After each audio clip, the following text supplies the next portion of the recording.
Carmen's story is, I think, mostly just a tale of this gypsy woman that is uninhibited and wild and free, and she's kind of destructive to a lot of the men that she finds and seduces. A lot of people know the opera. What I decided to do was to go back to the short story by Prosper Mérimée, and I was fascinated by the differences. It's a short story, and in a way my job is like writing a short story. I have 40 minutes of music to tell this story. I think it's very interesting for me that I was given the Shedrin suite from Carmen. The whole world knows Carmen.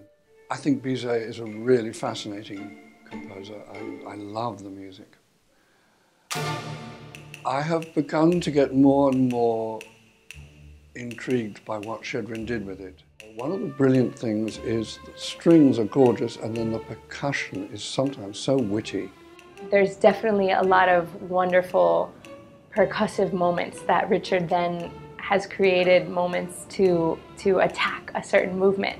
And it fits so well, I think, with Carmen's personality, because she's like that. She's she's a gypsy who's kind of conniving, and she's kind of trying to get really whatever she wants.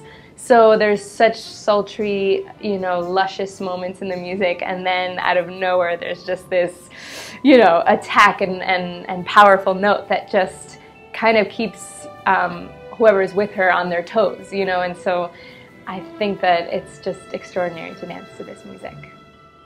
This is a lesson for me. The music is very succinct. Shedrin really keeps it very tight.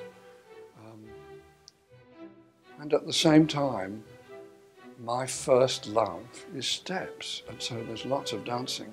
They do a lot of dancing. And the dancing is very classical, because the music is 19th century. Flamenco is a language which, in its own way, is very classical. It has a beautiful schooling, a beautiful aristocracy. It does help, I think, with certain movements. Especially Richard was really asking us to use our backs and use our epaulement, and I think that right away was just like so helpful in finding the character. So I think that the technique of the ballet can aid in finding who you are and what you're trying to say. So for me right now, what's exciting is I made the ballet on the Scottish dancers, and I love doing that. But I feel I can take it further now, and I can give it a Hispanic accent, which Carmen will like a lot. I think it's going to be a very happy little ballet.